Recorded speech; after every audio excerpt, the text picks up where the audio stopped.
السلام علیکم، welcome to learning station. آج ہم جس ناول کو ایکسپلور کرنے جا رہے ہیں وہ ہے tale of two cities by Charles ڈکنس۔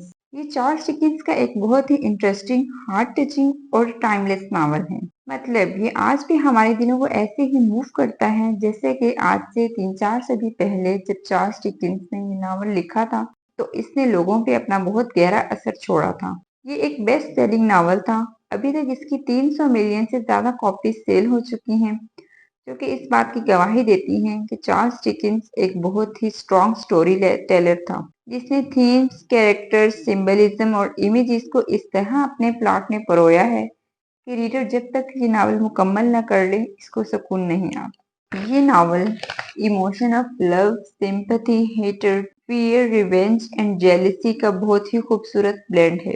اس کی اسی ایموشنل انٹینسٹی کی وجہ سے اس کو میلو ڈراما بھی کہا جاتا ہے۔ اس ناول میں چارلس ڈکنس نے theme of love, revolution, social change, inequality, sacrifice, revenge, resurrection and renewal, bloodshed, fate and destiny, morality and ethics کو ایکسپلور کیا ہے۔ یہ تھا فرینڈز اس کا شارٹ سا انٹروڈکشن۔ اب ہم چلتے ہیں اپنی سٹوری کی طرف۔ تو یہ ایک ہسٹوریکل ناول ہے۔ اس میں چند افراد کی ذاتی زندگی کو فرینچ ریولوشن کے بیک گراؤنڈ میں پیش کیا گیا ہے۔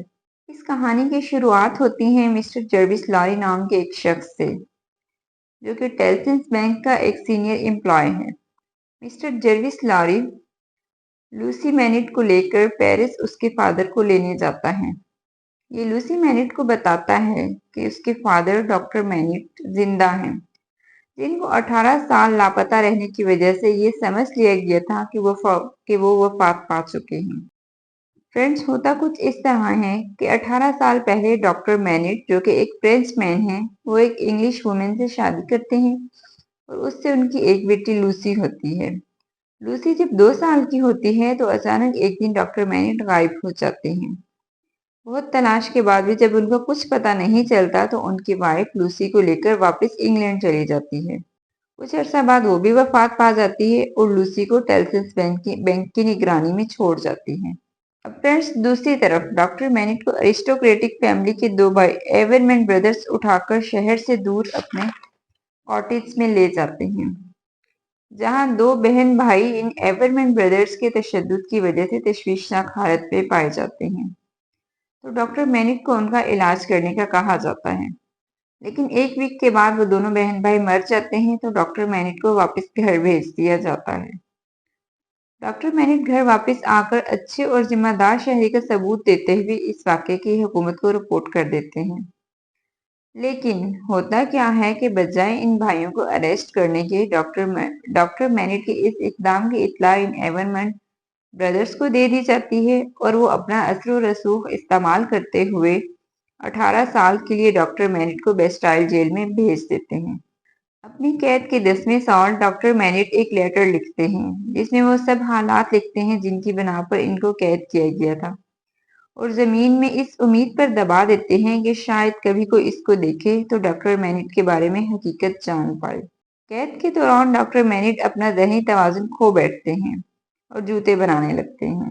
لوسی اور جروس لاری پیرس پہنچنے پر ایک وائن شاپ جاتے ہیں جہاں ڈاکٹر مینٹ کو رکھا گیا تھا۔ یہ وائن شاپ ارنسٹ ڈیفارج اور اس کی وائف میڈم ڈیفارج کی ہوتی ہے، جو کسی زمانے میں ڈاکٹر مینٹ کے سرونٹ تھے۔ آگے سٹوری میں آپ دیکھیں گے کہ یہ دونوں ریولوشنریز کے لیڈر ہوتے ہیں جو بیسٹائل پر حملہ کرتے ہیں۔ یہاں سے لوسی اور جروس ڈاکٹر مینٹ کو لے کر لندن چلے جاتے ہیں، جہاں لوسی کے پیار اور محبت کی وجہ سے ڈاکٹر مینٹ کی ذہنی حالت بہت بہتر ہوتی جاتی ہے۔ مسٹر لاری اکثر ان کے گھر آتا رہتا ہے جو کہ ان کا دوست بن جاتا ہے۔ ساتھ ہی تو اور لوگ بھی اکثر ان کے گھر وزٹ کرتے ہیں جو کہ چارلس ڈارنے اور سڈنی کارٹن ہوتے ہیں۔ یہ دونوں شکل میں بھی ایک جیسے لگتے ہیں اور اتفاق سے یہ دونوں ہی لوسی کو لائک کرتے ہیں اور اس سے شادی کرنا چاہتے ہیں۔ فرینڈز ابھی تک سٹوری میں ڈاکٹر مینٹ کو نہیں پتا کہ چارلس ڈارنے حقیقت میں ہے کون، اور نہ ہی چارلس ڈارنے کو پتا ہوتا ہے کہ ڈاکٹر مینٹ کو کن حالات میں کس نے قید کیا۔ اب جس دن لوسی اور ڈارنے کی شادی ہوتی ہے اسی دن ڈاکٹر مینٹ کو پتا چلتا ہے کہ